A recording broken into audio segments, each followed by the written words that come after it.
आज का प्रातः क्लास है 27/9/68। रूहानी बाप रूहानी बच्चों को बैठ समझाते हैं।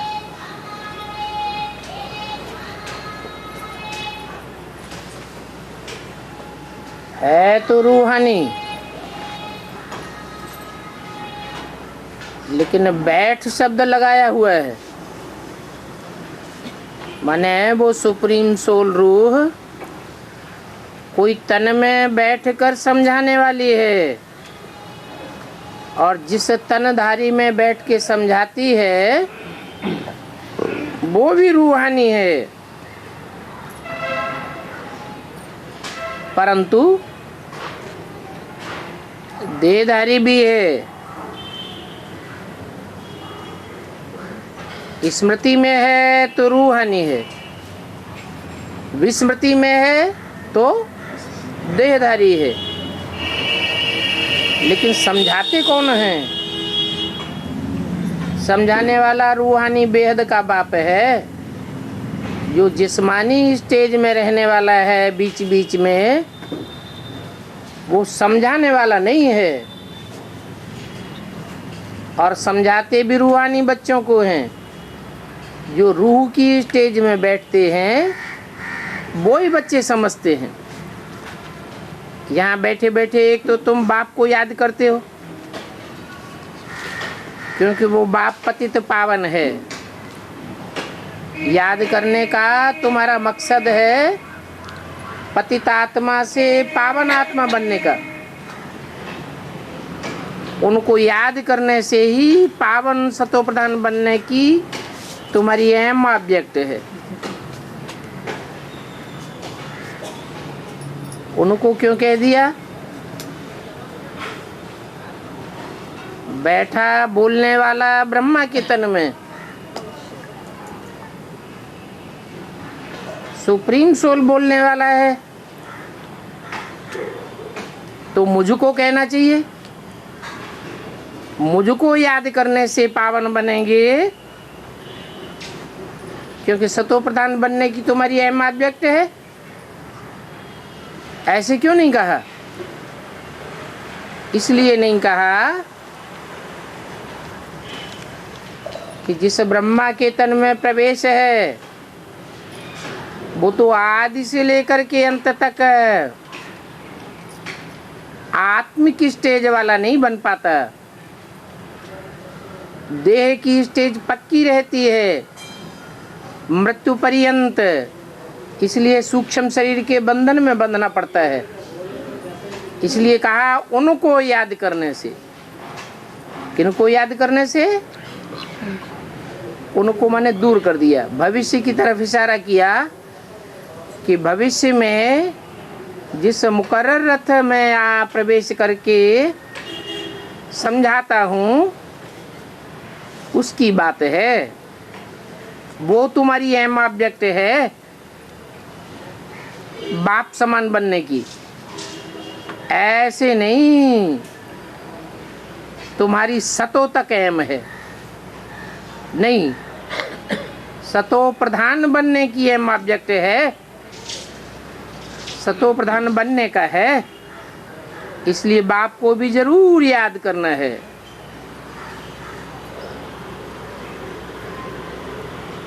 ये ब्रह्मा बाप नहीं है। जिस तन में बैठकर समझाता हूँ वो तुम्हारा प्रैक्टिकल बाप है, रूहानी बाप। तनधारी भी बाप नहीं है। तनधारी में रूहानी बाप समझाने वाला है। वो रूहानी बाप स्वीट होम का रहने वाला है, तो स्वीट होम को भी याद करना है, क्योंकि तुमको वहां जाना है। फिर माल मिल्कियत भी चाहिए, इसलिए अपने स्वर्ग सुखधाम को भी याद करना है। क्योंकि आखिरी तो तुम्हें यही प्राप्ति होने की है। क्या? स्वर्ग। बच्चे जानते हैं हम बाप के बच्चे बने हैं, बरोबर बाप से शिक्षा लेकर हम स्वर्ग में जावेंगे और नंबरवार पुरुषार्थ अनुसार स्वर्ग में जावेंगे। क्या मतलब? नंबरवार स्वर्ग में जावेंगे क्या मतलब? माने एक साथ नहीं जावेंगे, कोई पहले जावेंगे, कोई बाद में जावेंगे। बाकी जो जीव की आत्माएं हैं वो शांति धाम चली जावेंगी, तुम्हारे अलावा। फिर नंबरवार आती रहेंगी। घर तो सबको जरूर जाना है, जो स्वर्ग में जावेंगे वो भी घर में जावेंगे, स्वर्ग में नहीं जावेंगे उनको भी घर जाना है। तो बच्चों को ये बात याद रखनी है कि घर जाने के लिए पवित्र जरूर बनना पड़े। पवित्र धाम में जाना है, अपवित्र कोई भी वहां नहीं जा सकता। रावण राज्य तो यहाँ होता है ना। बच्चों को ये भी मालूम हुआ है कि अभी रावण राज्य है, इसकी भेंट में फिर सतयुग को नाम दिया जाता है राम राज्य। ये नाम राम राज्य रावण राज्य क्यों दिया गया? नाम रखने का कनेक्शन क्या है? स्वर्ग को रावण राज्य नाम क्यों नहीं दिया? क्योंकि रावण अनेक मतों वाला है और राम एक मत वाला है। परंतु जो राम एक मत देने वाला है वो तो निराकार है, वो तो स्वर्ग में जाता नहीं। तो जिस साकार राम में प्रवेश करते हैं वो एक मत को धारण करने वाला है, इसलिए भेंट की जाती है राम और रावण की।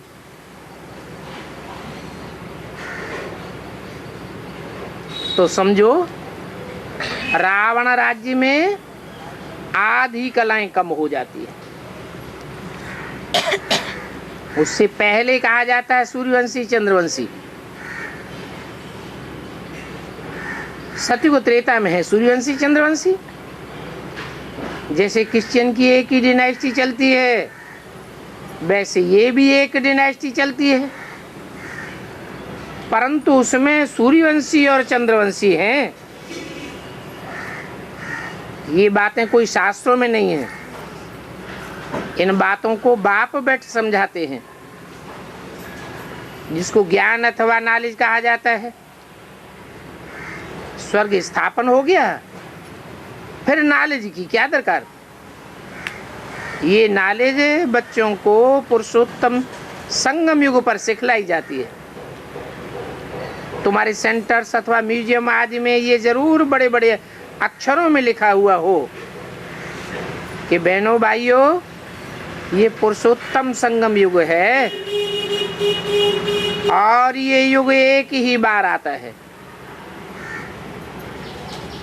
कल्प में एक ही बार संगम युग आता है और एक ही बार बाप आते हैं। ऐसे नहीं कि युगे युगे आते हैं।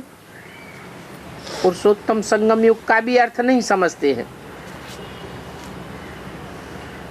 अर्थ भी समझना चाहिए। ऐसा युग जहां पुरुष अर्थात आत्माओं में उत्तम उत्तम पाठधारी प्रत्यक्ष होते हैं। माला बनाई जाती है ना, वो माला हर धर्म वाले सिमरन करते हैं। तो ये लिखना जरूर है कि कलयुग अंत और सतयुग के आदि का संगम है। जो संगम युग सब युगों से सुहावना युग है, कल्याणकारी हो जाता है। इस युग में सब मनुष्य आत्माओं का कल्याण होता है। मनुष्य आत्मा ही नहीं, सब जीव की आत्माएं कल्याण को प्राप्त करती हैं। तो बाप भी कहते हैं कि मैं कल्याण करने के लिए पुरुषोत्तम संगम युग पर ही आता हूं। तो तुम बच्चों को संगम युग का भी अर्थ समझाना है। संगम युग अर्थात वैश्यालय का अंत और शिवालय की आदि, इसको कहा जाता है संगम। यहाँ सभी विकारी हैं और वहां शिवालय में सभी निर्विकारी। तो जरूर जो निर्विकारी बनते हैं उनको उत्तम कहेंगे, मनुष्यों में उत्तम देवताओं को कहेंगे। वहां नई दुनिया में पुरुष और स्त्री दोनों उत्तम बनते हैं, इसलिए नाम ही है पुरुषोत्तम, क्योंकि दोनों उत्तम बनते हैं। इन बातों को बाप के सिवाय और किसी को भी पता नहीं है। पुरुषोत्तम मर्यादा पुरुषोत्तम कहे जाते हैं ना, ये पुरुषोत्तम संगम युग है, जहां तुम बच्चों को स्वर्ग में जाने के लिए मर्यादा में बांधा जाता है। किसके भी ख्याल में नहीं आता है कि पुरुषोत्तम संगम युग कब होता है। अभी बाप आए हुए हैं, वो है मनुष्य सृष्टि का बीज रूप।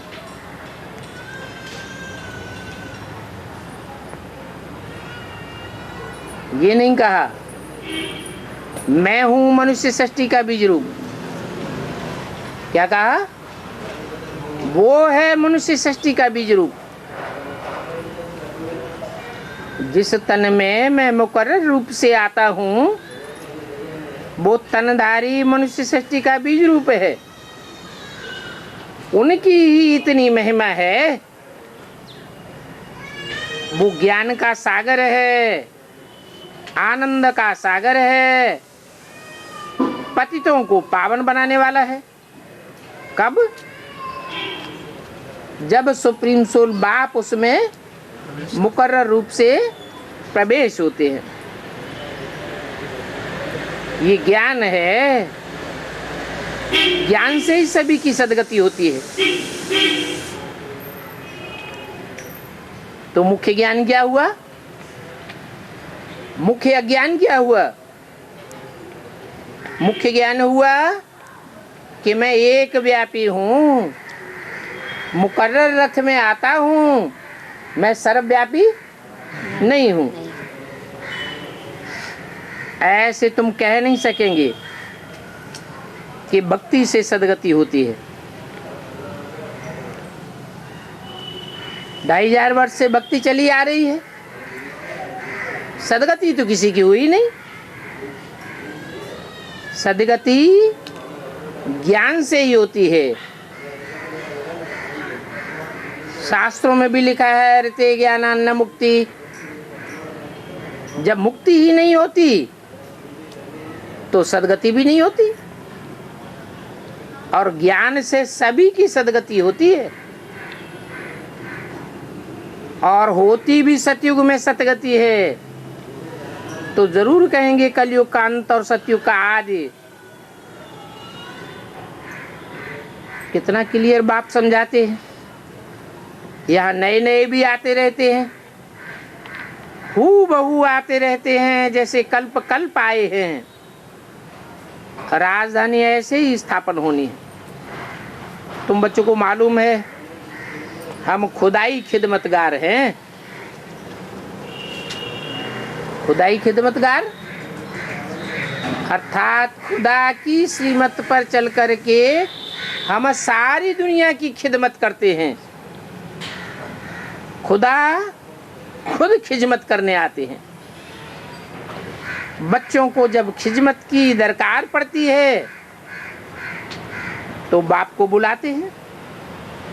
तो तुम भी खुदाई खिदमतगार सच्चे सच्चे ठहरे। एक को थोड़े ही पढ़ावेंगे, एक पढ़ाते हैं, फिर उन द्वारा तुम पढ़कर औरों को पढ़ाते हो।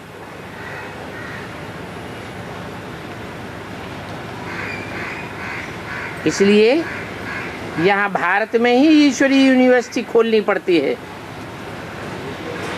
इसलिए खोलनी पड़ती है क्योंकि भारत में ही आते हैं। नाम भारत क्यों दिया? किसके नाम पर भारत नाम पड़ा? नाम रखने का आधार क्या है? काम। क्या काम? भारत। भा माने रोशनी, ज्ञान की रोशनी, और रत माने लगा रहने वाला। जिसका सारा जीवन ज्ञान की रोशनी में लगा रहने वाला है, उसका नाम रखा है भारत। तो जड़ भारत की बात है या चैतन्य भारत की बात है? पहले तो चैतन्य की बात है। तो तुम बच्चों को भी खुदाई खिदमतगार उन द्वारा बनाते हैं। इसलिए यहाँ भारत में यूनिवर्सिटी खोलनी पड़ती है। सारी दुनिया में और कोई ऐसी यूनिवर्सिटी नहीं है, न कोई दुनिया जानती है कि कोई यूनिवर्सिटी होती है। अभी तुम बच्चे जानते हो गीता का भगवान शिव आकर के ये यूनिवर्सिटी खोलते हैं।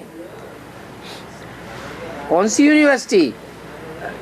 ये तुम्हारी सच्ची सच्ची यूनिवर्सिटी है। यूनिवर्स माने सारी दुनिया। यही एक यूनिवर्सिटी है जहाँ सारी दुनिया के मनुष्य मात्र का कल्याण होता है। सारी दुनिया के मनुष्य मात्र की पढ़ाई होती है। कोई एक थोड़े ही बैठ पड़ता है। वो तो नाम रख देते हैं यूनिवर्सिटी। क्या सारी यूनिवर्सिटी का कल्याण होता है? सारी दुनिया का कल्याण होता है क्या? अभी तुम जानते हो कि नई दुनिया के मालिक तो देवी देवताएं ही बनेंगे, परंतु कल्याण तो सारी दुनिया का होता है।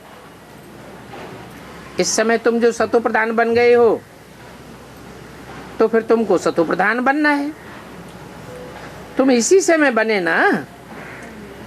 अभी तो तमो प्रधान है। बल कई कुमार भी रहते हैं, कुमारियां भी पवित्र रहती हैं, सन्यासी भी पवित्र रहते हैं, परंतु आजकल वो पवित्रता नहीं है। कौन सी? आजकल वो पवित्रता नहीं है। कौन सी? किस तरफ इशारा किया? वो सतयुग की तरफ इशारा किया। जो सतयुग में पवित्रता होती है वो पवित्रता अभी नहीं है। हाँ, तुमको पवित्र बनना है, ऐसा लक्ष्मी नारायण जैसा। पहले पहले जब आत्माएं आती हैं तो वो पवित्र रहती है, फिर अपवित्र बन जाती है। कैसे? पहले पहले आती हैं तो पवित्र, फिर यहाँ आने के बाद अपवित्र। कैसे? संग के रंग में आकर उनमें खाद पड़ती रहती है, अपवित्र बनती जाती है। सन्यासी भी पहले बहुत अच्छे पवित्र थे,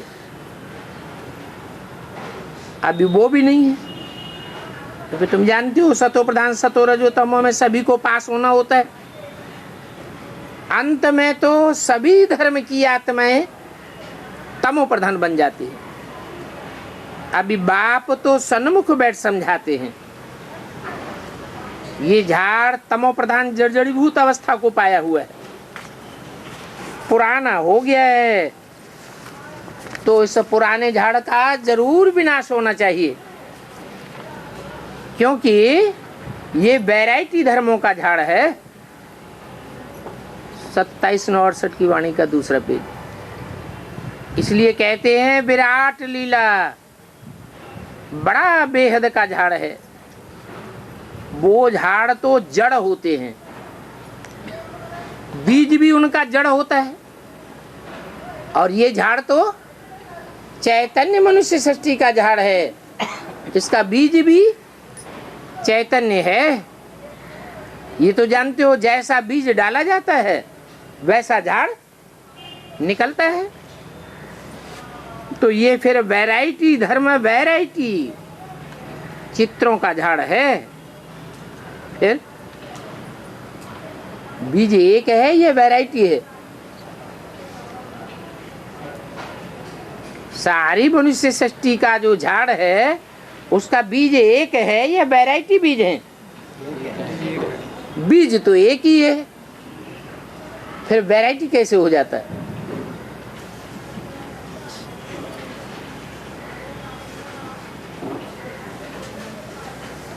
क्या कारण होता है जो वैरायटी बन जाता है?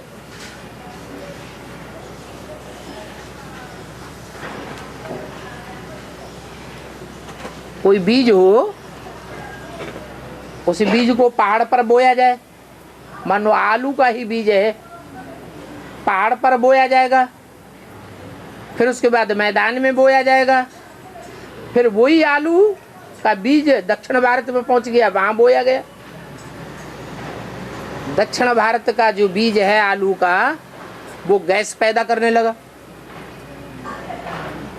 पहाड़ों का बीज वो आलू पैदा करता है तो बहुत अच्छा होता है, कोई बीमारी नहीं होती। कारण क्या है? धरणी का अंतर पड़ जाता है।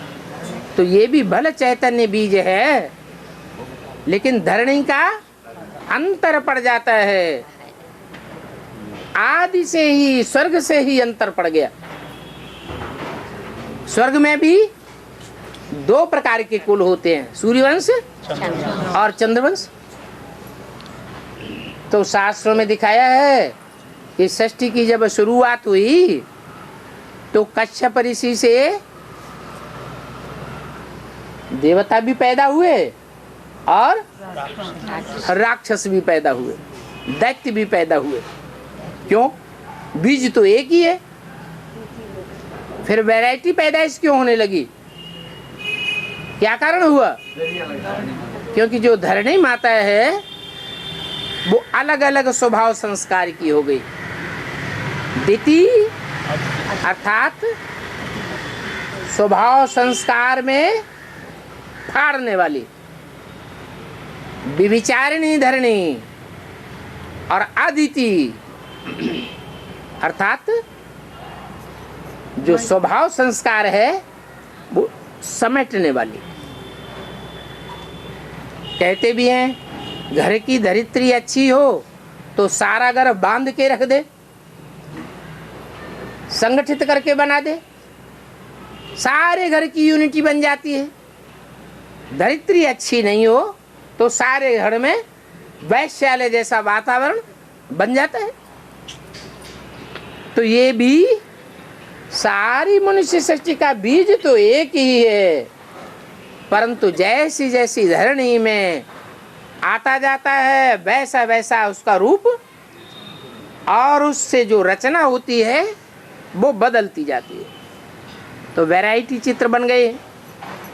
ये सभी मनुष्य है, परंतु उनमें वैरायटी देखो कितने हैं। इसलिए विराट लीला कहा जाता है। ये भी जानते हो कि सभी धर्म कैसे नंबरवार आते हैं? ये भी तुम बच्चे जानते हो।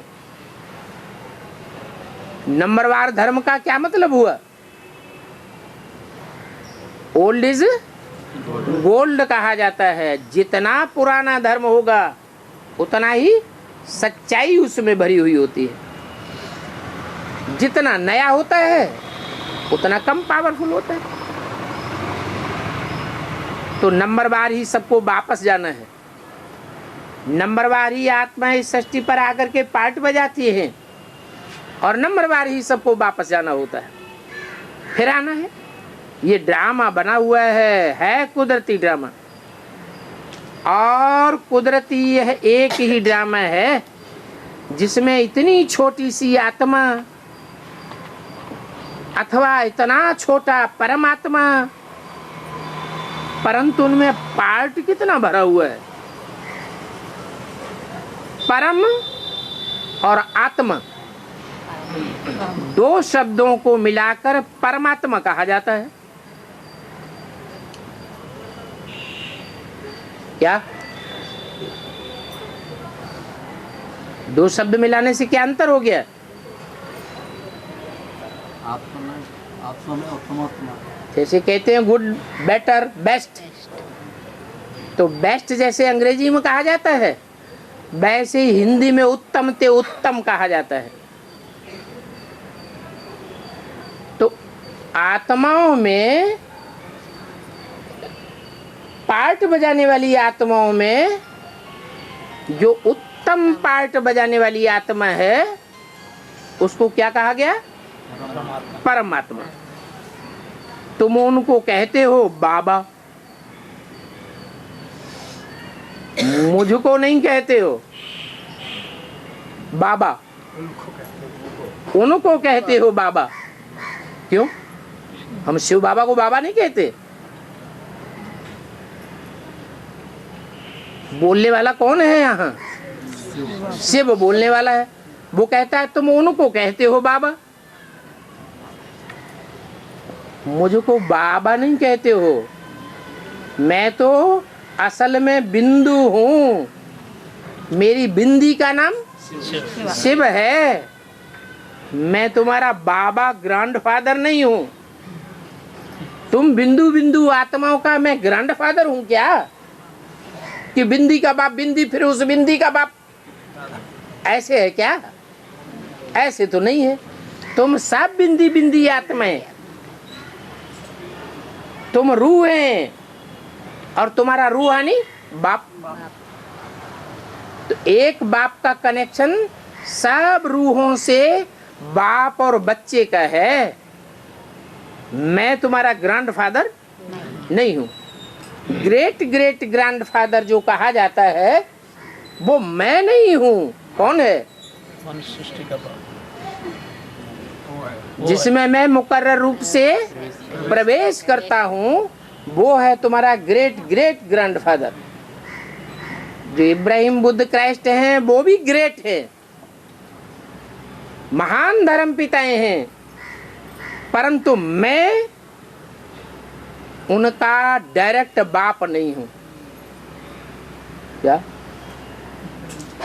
मैं उनको पढ़ाई नहीं पढ़ाता हूं। वो पढ़ते हैं क्या?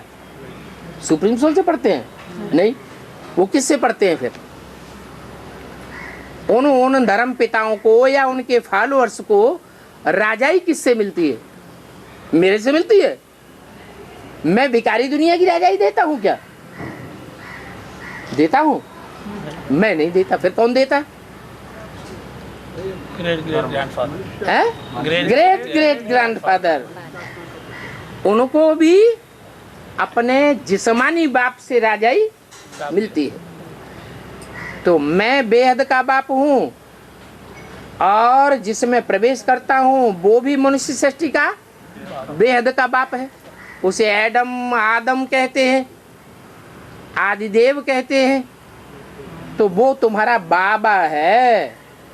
असल में मैं तुम्हारा बाबा नहीं हूँ, लेकिन मैं उनमें जब प्रवेश करता हूँ तो दोनों को मिला के कहा जाता है शिव बाबा। बाबा शिव को कोई नहीं कहता। शिव बाबा, पहले शिव फिर बाबा। शिव शंकर कहते हैं, शंकर शिव कोई कहता है? शंकर शिव कोई नहीं कहता। परम पिता परमात्मा कहते हैं। परमात्मा परम पिता कहते हैं? कहते हैं? नहीं। क्यों नहीं कहते? बाप का नाम पा है। क्योंकि जो परम पाठधारी परम आत्मा है उसको भी पढ़ाने वाला सुप्रीम सोल मैं हूँ। तो बच्चे जानते हैं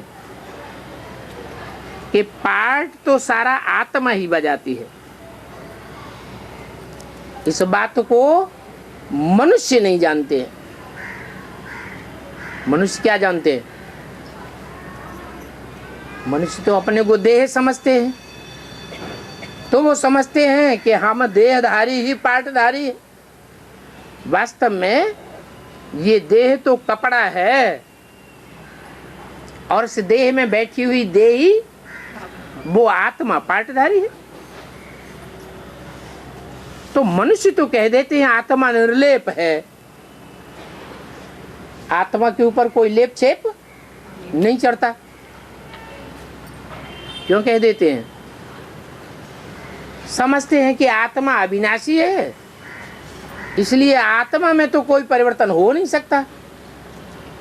देह विनाशी है, इसलिए देह को लेप छेप लगता है। तो देह को धोने के लिए गंगा स्नान करने जाते हैं। अब बाप कहते हैं कि ये देह है, ये तो स्थूल कपड़ा है, स्थूल कपड़े को स्थूल पानी से धोया जा सकता है, लेकिन इस कपड़े के अंदर, शरीर रूपी वस्त्र के अंदर जो चैतन्य आत्मा है, उस चैतन्य आत्मा को तो सिर्फ ज्ञान जल से ही साफ कर सकते हैं। वो ज्ञान जल भी एक बाप ही आकर के देते हैं। तो वास्तव में ये निर्लेप अक्षर रंग है। क्यों? रंग क्यों है? अरे आत्मा को ही लेप छेप लगता है। जब आत्मा को लेप छेप लगता है तो शरीर भी अंतर पड़ता है कि नहीं? शरीर में भी अंतर पड़ जाता है। लेप छेप आत्मा में लगते लगते आत्मा तम प्रधान बनती है, तो शरीर भी रोगी बन जाते हैं।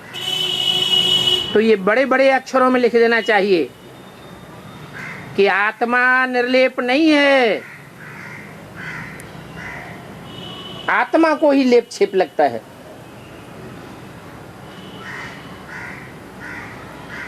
और आत्मा ही जैसे कर्म करती है, अच्छा करती है या बुरा करती है, वैसा ही फल पाती है। बुरे संस्कारों से पतित बन जाते हैं, तब तो देवताओं के आगे जाकर के उनकी महिमा करते हैं। अभी तुमको 84 जन्मों का पता पड़ गया है, और कोई भी मनुष्य 84 के चक्कर को नहीं जानते हैं। तुम तो 84 जन्म सिद्ध करके बतलाते हो।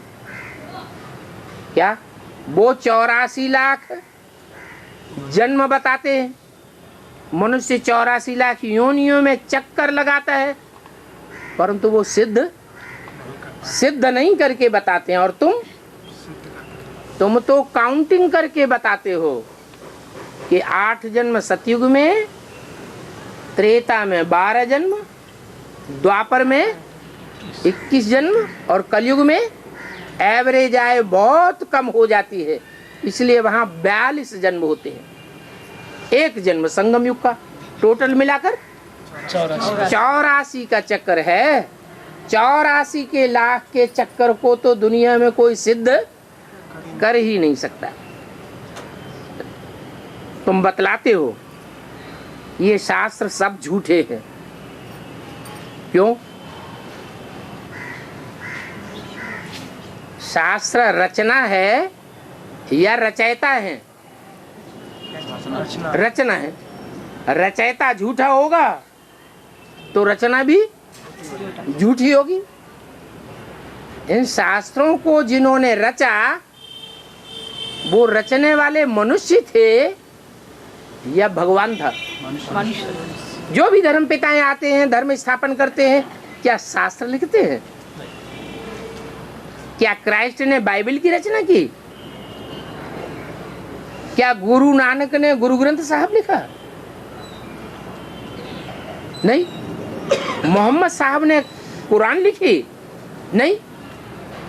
वो तो मुख से डायरेक्ट बोलते हैं, बाद में फिर उनके फॉलोअर्स बैठ लिखते हैं।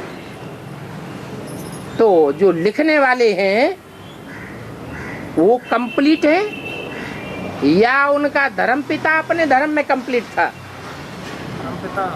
धर्म पिता अपने धर्म में कंप्लीट था। बाकी जो उस धर्म पिता की रचना हुई वो तो कमजोर होगी ना।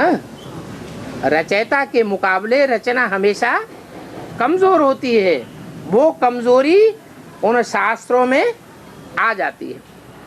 तो शास्त्र सब झूठे हैं क्योंकि मनुष्य विकारी है, तो शास्त्रों में भी विकृति आ गई है। क्योंकि सुना है मनुष्य 84 लाख योनियां लेता है। अभी बाप बैठ समझाते हैं 84 लाख योनियां तो हैं, लेकिन मनुष्य आत्मा 84 लाख योनियों में नहीं जाती है। क्यों नहीं जाती है?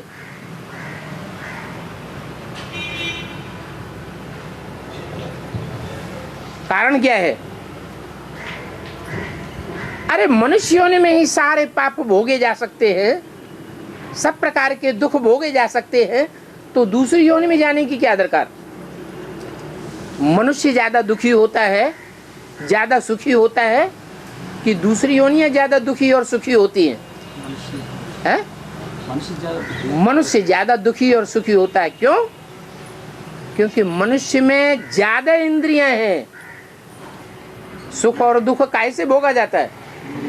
इंद्रियों से। तो ज्यादा इंद्रियां होने के कारण मनुष्य ज्यादा दुखी भी होता है और ज्यादा सुखी भी होता है। तो वास्तव में सर्वशास्त्र शिरोमणि तो गीता ही है।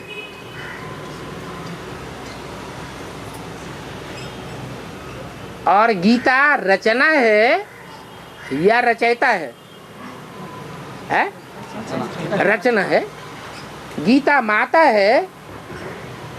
माता रचना कही जाती है, पुरुष की पहली रचना। तो गीतापति भगवान रचयिता हुआ। अभी वो रचयिता बाप तुमको राजयोग सिखाए रहे हैं। 5000 वर्ष पहले भी सिखाया था।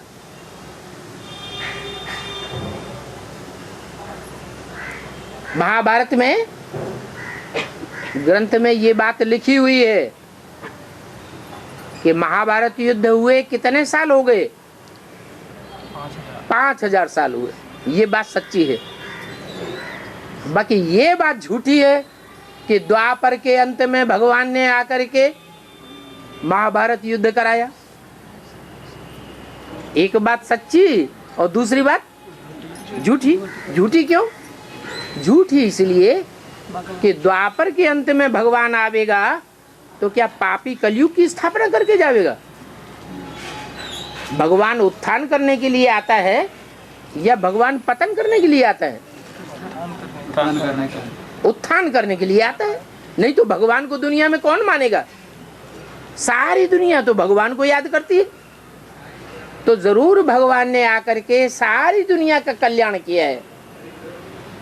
तो सारी दुनिया का कल्याण कलयुग में तो होता नहीं, द्वापर में भी नहीं होता क्योंकि द्वापर के बाद कलयुग आ जाता है। त्रेता में भी नहीं होता क्योंकि त्रेता के बाद द्वैतवादी युग आ जाता है। सतयुग में कल्याण होता है, परंतु सतयुग में कल्याण करने का निमित्त कब होता है? जरूर सतयुग से पहले होता है। सतयुग से पहले कौन सा युग होता है? कहेंगे कलयुग। तो कलयुग और सतयुग के संगम पर बाप आकर के सतयुगी नई दुनिया की स्थापना करते हैं। वहां सतयुगी नई दुनिया में सब पवित्र 16 कला संपूर्ण होती है, सब गृहस्थी होते हैं, कोई भी सन्यासी वहां होता ही नहीं। अभी गृहस्थ को आश्रम नहीं कहेंगे। क्या? गृहस्थ को गृहस्थ आश्रम नहीं कहेंगे। हाँ? अभी गृहस्थ को गृहस्थ आश्रम नहीं कहेंगे कलयुग में। क्यों? क्योंकि सब विकारी हैं। आश्रम न कहें, बेशर्म कहें। हाँ? जो गृहस्थी हैं वो अपन को गिरिहस्थी समझते हैं, तब तो सन्यासियों के पांव छूते हैं। अपने को गृहस्थी समझते हैं या ऊंची हस्ती समझते हैं?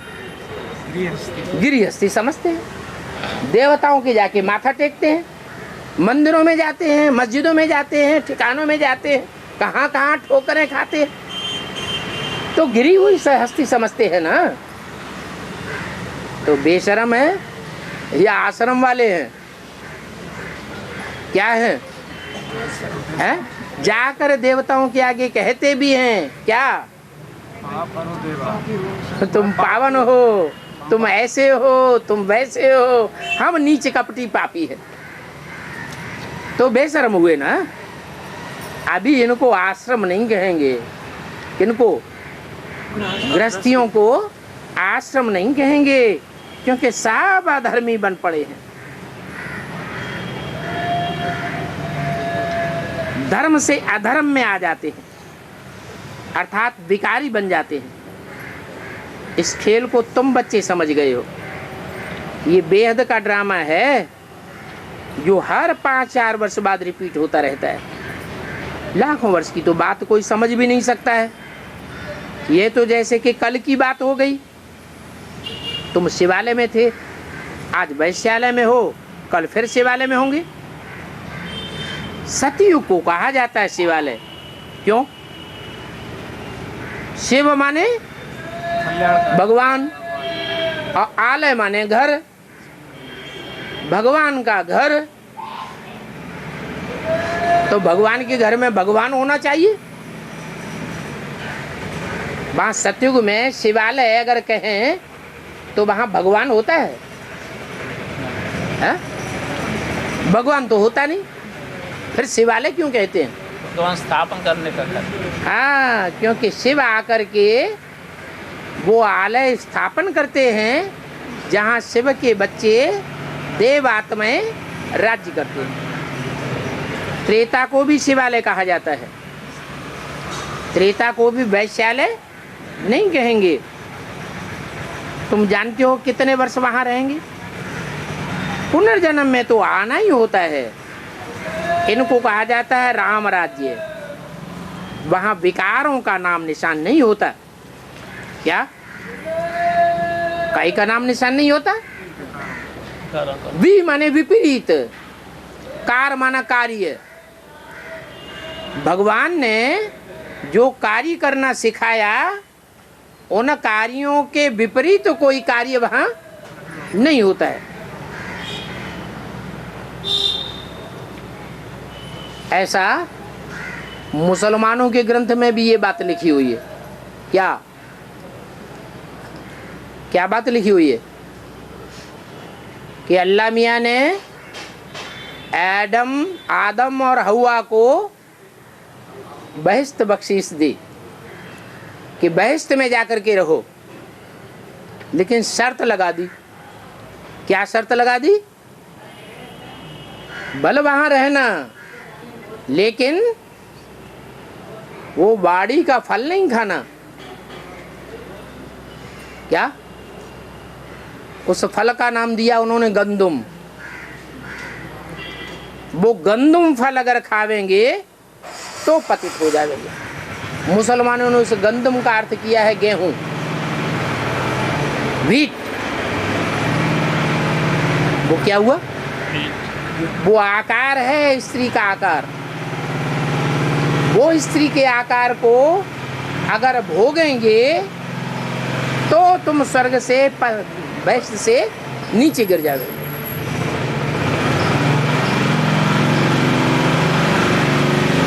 तो मुसलमानों में भी इस बात का ज्ञान है,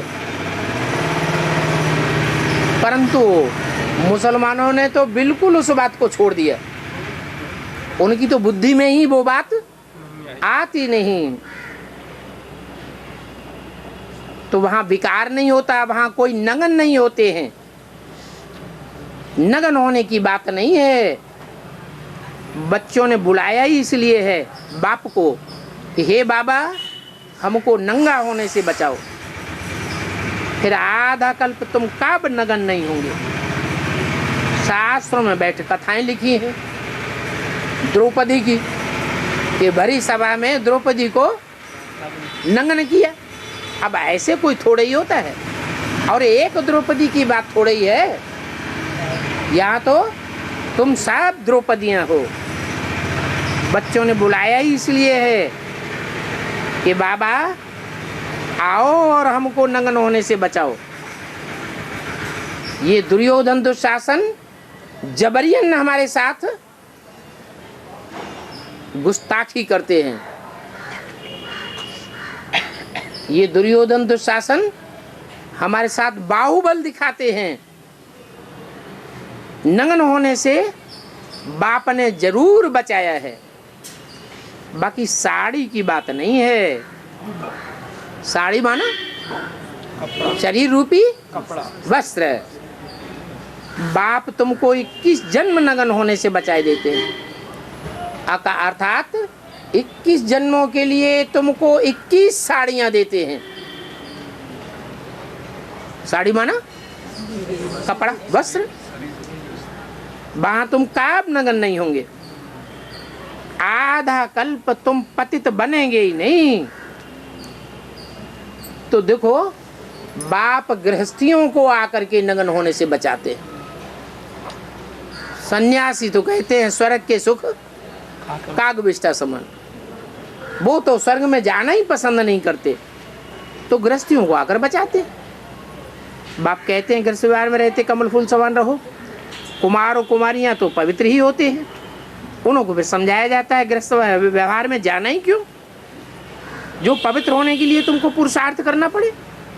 भगवान वाचे है पावन बनो तो बेहद का बाप की बात जरूर माननी पड़े। तुम गृहस्थ व्यवहार में रहते कमल फूल समान रह सकते हो, फिर बच्चों में नंगन होने की आदत क्यों डालते हो?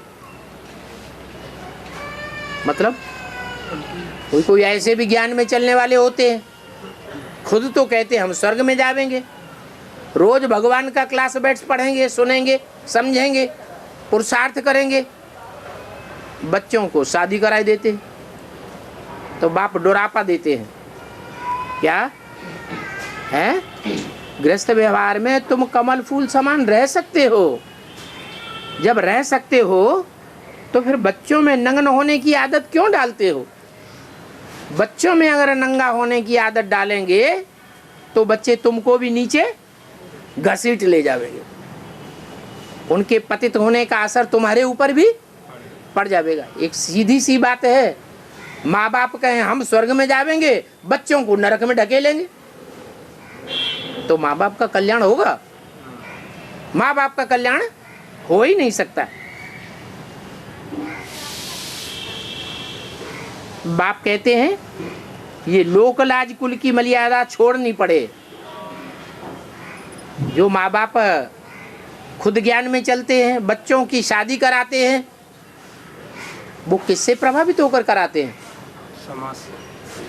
लोकलाज कुल की मर्यादा से प्रभावित हो जाते हैं, भगवान की वाणी से, भगवान से प्रभावित नहीं होते, तो बच्चों की शादी कराते हैं। बाप कहते हैं कंपल्सन डालते हैं, कहते हैं ये लोकलाज कुल की मर्यादा छोड़नी पड़ेगी, ऐसे दुनिया के हालात बन जाएंगे। क्या ये विकारी वृत्तियां इतनी जास्ती बढ़ती जाएंगी कि मनुष्य बंदरों में सल हो जाएंगे। बंदर बनरिया शादी करते हैं क्या? एक में बंद करके रहते हैं क्या? रहते हैं नहीं। तो यहाँ मनुष्य भी जब बंदर मिसल हो जाएंगे तो फिर तुम शादी करना पसंद करेंगे? है? फिर बच्चों की शादी करना कोई पसंद नहीं करे। अभी भी देखने में आता है, आज शादी करते हैं बच्चे की, कल उसका डाइवोर्स आ जाता है, बच्ची घर में वापस आ जाती है, फिर दूसरी बार शादी कर देते हैं, फिर वापस आ जाती है। तो ये लोकलाज कुल की मर्यादा ऐसे आसार बन जाएंगे समाज के कि ये लोकलाज कुल की मर्यादा छोड़नी पड़ेगी। ये बेहद की बातें हैं। बेहद के बाप के सिवाय कोई समझा ही नहीं सकता। बैचलर तो सभी धर्मों में बहुत होते हैं, परंतु सेफ्टी में रहना जरा मुश्किल हो जाता है, क्योंकि फिर भी रावण राज्य में रहते हैं। विलायत में भी ऐसे बहुत मनुष्य होते हैं जो शादी नहीं करते हैं, फिर जब बूढ़े होते हैं तो कंपेनियनशिप के लिए शादी कर लेते हैं, क्रिमिनलाइज से नहीं करते हैं। ऐसे भी दुनिया में बहुत होते हैं, पूरी संभाल करते हैं, तो उनको जब मरते हैं तो कुछ न कुछ दे कर जाते हैं, जबकि वह मरने पर होते हैं तो दे देते हैं। कुछ धर्माऊ लगा देते हैं, कुछ उनको दे देते हैं, उनको ट्रस्टी बना देते हैं। विलायत में भी बड़े बड़े ट्रस्टी होते हैं जो फिर यहाँ भारत में भी मदद करते रहते हैं। यहाँ ऐसा ट्रस्टी नहीं होगा जो विलायत को भी मदद करे। कहाँ? भारत में कोई ऐसे ट्रस्टी नहीं होंगे जो विलायत वालों को मदद करे। विलायत में ऐसे बड़े बड़े आदमी होते हैं, धनवान, जो अपने संगी साथियों परिवार वालों को भी कुछ दे जाते हैं और भारतवासियों को भी मदद करते हैं। ये तो गरीब लोग हैं, ये भारत के लोग क्या मदद देंगे? वहाँ तो उन्हों के पास पैसे बहुत होते हैं। भारत तो गरीब देश है, कहा जाता है आपे पीने घोड़ा गीने। खुद भिखारी हैं और घोड़ा खरीदना चाहते हैं, खुद भीख मांगते रहते हैं, फिर भीख मांग मांग के घोड़ा खरीद करते हैं, कर्जा लेकर के भक्ति करते हैं। बाप कहते हैं ऐसे कर्जा लेकर के भीख मांग करके भक्ति नहीं करनी है। ये भारत की बात है। एक तरफ खुद विदेशों से मदद लेते रहते हैं और फिर यहाँ से दूसरे देशों को मदद करते रहते हैं, जबकि खुद ही ले रहे हैं। तो दूसरे जो हैं उनको राजाई का भी पता नहीं है।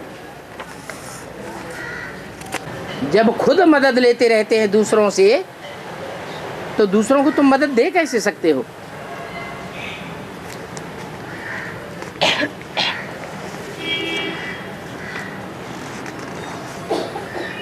सत्ताईस 968 की वाणी का तीसरा पेज, इस पर एक पहाका है। नाम करने के लिए दूसरे को मदद करते रहते हैं। मनुष्य कर्जा लेते रहते हैं, कर्जा लेने वालों को लज्जा शर्म थोड़ी ही आती है। बाप कहते हैं कर्ज तो मर्ज है। देखो भारतवासियों की क्या हालत हो गई है। पहले पहले भारत कितना सरताज था। खुद भी कहते हैं 3000 वर्ष पहले भारत में पैराडाइज है। बाप ही आकर के पैराडाइज बनाते हैं। तुम जानते हो बाप कैसे ऊपर से नीचे आते हैं पतितों को पावन बनाने के लिए। वो है ज्ञान का सागर पतित पावन, सर्व का सद्गति दाता है, अर्थात सभी को पावन बनाने वाला है। सभी को माने है? सारी दुनिया को, चैतन्य को या जड़ को भी? अच्छा, जड़ पावन नहीं बनता है? जब चैतन्य पावन बनेगा तो वाइब्रेशन के आधार पर जड़ भी पावन बनता है। तो सबको पावन बनाने वाला एक है, इसलिए वो सर्व का सद्गति दाता कहा जाता है। तुम बच्चे जानते हो मेरी महिमा तो सभी गाते हैं। मैं यहाँ पति दुनिया में ही आता हूँ तुमको पावन बनाने के लिए। तुम पावन बन जाते हो तो फिर पहले पहले पावन दुनिया में आते हो। तुम पावन बन जाते हो तो तुम पहले आते हो, वो पावन नहीं बनते। तो पहले पहले इस दुनिया में आते भी नहीं। और ये माने कौन? ये ब्रह्मा और इसके फॉलोअर्स, ये भी पहले पावन नहीं बनते, तो फिर रिजल्ट क्या होता है? ये भी पहले पहले पावन दुनिया में नहीं आते हैं, ये भी बाद में आते हैं। तुम तो बहुत सुख उठाते हो। कैसे? सतयुग में बहुत सुख होंगे या संगम युग में बहुत सुख होंगे?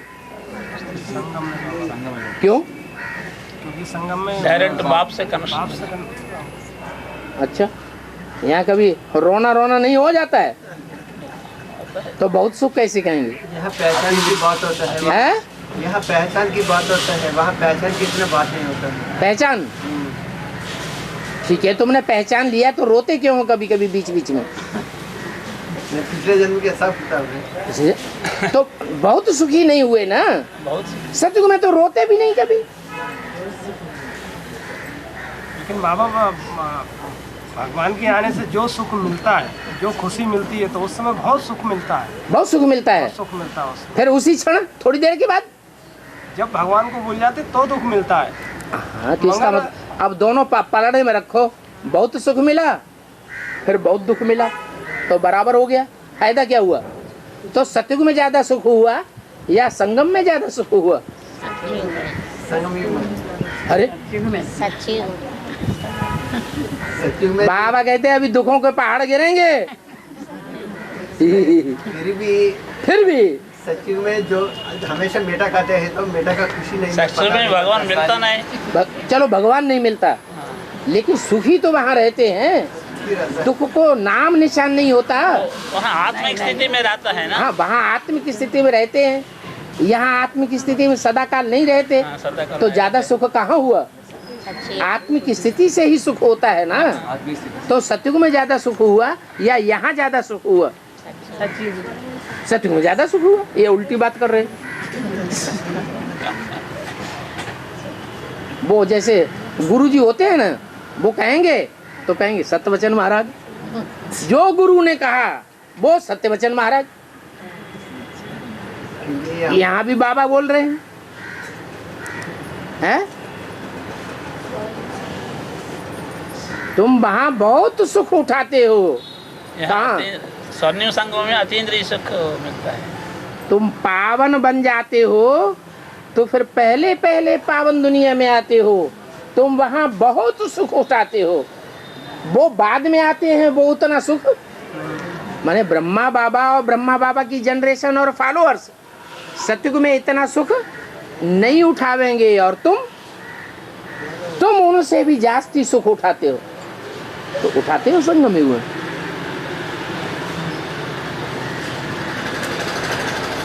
अरे कोई को बुद्धि में नहीं आता। अरे आगे भविष्य में अभी वो संगम युग स्वर्णिम आने वाला है। अभी वो स्वर्णिम संगम युग आया नहीं है। अभी हमारी वो अवस्था व्यापारी खुशी की बनी नहीं है, जो चारों तरफ दुनिया में मरघटा लगने लगे और हम खोपड़ियों को ठोकर लगाते हुए शान से आगे बढ़ते रहे। हमको नशा चढ़ा रहे, किसी के मरने का हमको कोई गम न हो। ऐसी कापारी खुशी चढ़ी। सतयुग में बाप का वो नशा नहीं होगा।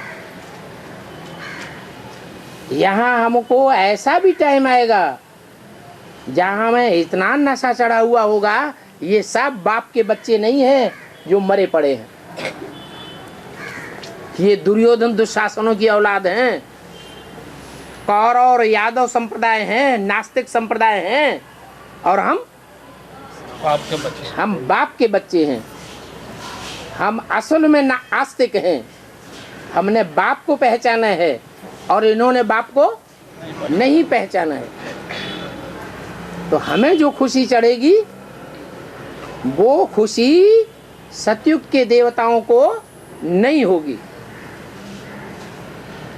अभी भी वो देवताएं ब्रह्मा भोजन के लिए तरसते हैं। क्या? वो देवताएं जो सतयुग में देवताएं बनेंगे, ब्रह्मा सरस्वती जैसी आत्माएं, वो ब्रह्मा भोजन के लिए तरसती हैं। और हम चाहें तो बाबा के साथ बैठ करके खाएं। रोज खाते हैं, है? रोज हम लोग खाते हैं। हाँ जी। तो देखो, तुम पहले पहले राम राज्य में आते हो, तुम पहले पहले राम को पहचानते हो, वो बाद में पहचानेंगे। फिर तुम ही पहले रावण राज्य में आते हो। तुम पहले पहले सुख की दुनिया में आते हो। तुम जितना सुख भोगते हो उतना कोई नहीं भोगते। तुम ही पहले रावण राज्य में आते हो, और तुम रावण राज्य में जितना दुख भोगते हो उतना दुनिया में और धर्म वाले कोई नहीं भोगते। तो देखो कैसा वंडरफुल ड्रामा बना हुआ है।